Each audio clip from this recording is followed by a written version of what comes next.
আপনার মাননীয় প্রধানমন্ত্রী আর মাননীয় স্পিকার কথা, এটাকে আমরা বাদ দিতে পারি না? আমার কেন জানি মনে হয় যে এই মাননীয় কথাটা থেকেই কিন্তু সমস্ত অটোক্রেসির জন্মটা বোধহয় হয়। আমি আমার অভিজ্ঞতা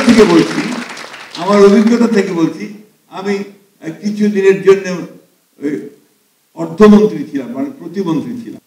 তো আমি যখন ঢাকার বাইরে যেতাম তখন আপনার প্রথমে সার্কিট হাউসে গেলেই ওখানে একটা পুলিশের কন্টিনজেন্ট একদম চৌকসভাবে দাঁড়িয়ে বিরাট একটা গার্ড অফ অনার দিত। আর সঙ্গে সঙ্গে আমার মনে হচ্ছে যে আমি একটা কেউ গেতাম, একটা বিরাট কিছু, আমাকে আপনার সেলুট দেওয়া। এই যে ধারণাটা, এই ধারণাটা কিন্তু আমাকে একটা ভিন্ন জগতে নিয়ে যায়।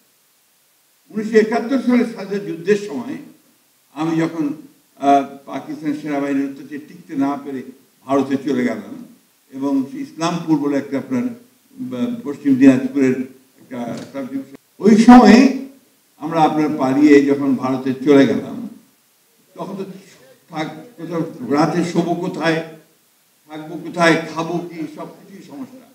তো আমাদের একজন সুরেই তিনি দয়া করে আমাদেরকে একটা সাইকেল স্টোরের পেছনে জায়গা করে দিলেন। একটা আপনার আলমারি করে রাখা আছে, তার পেছনে একটু জায়গা, একটা মানুষ বড়জন লম্বা হয়ে শুতে পারে।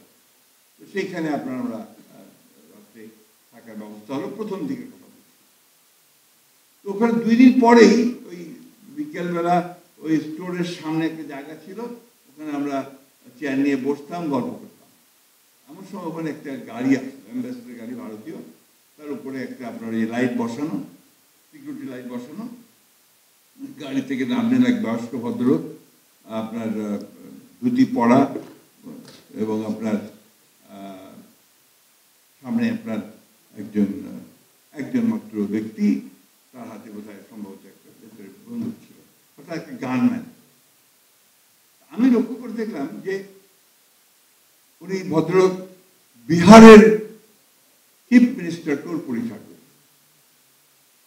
একটি প্রদেশের, একটি রাজ্যের প্রধান মুখ্যমন্ত্রী, তিনি এসছেন ওই জায়গায়, খবর পেয়ে যে এখানে কিছু বাংলাদেশ থেকে লোক এসছে যারা যুদ্ধ করছে, তাদের সঙ্গে কথা বলতে। তিনি একা শুধুমাত্র তার একজন দেহরক্ষী নিয়ে তিনি সেখানে এসে উপস্থিত করেছেন।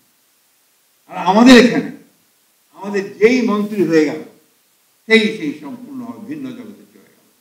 তার সেলিউট, তার বাঁশি, গাড়ির সামনে একটা গাড়ি, পেছনে আরেকটা গাড়ি।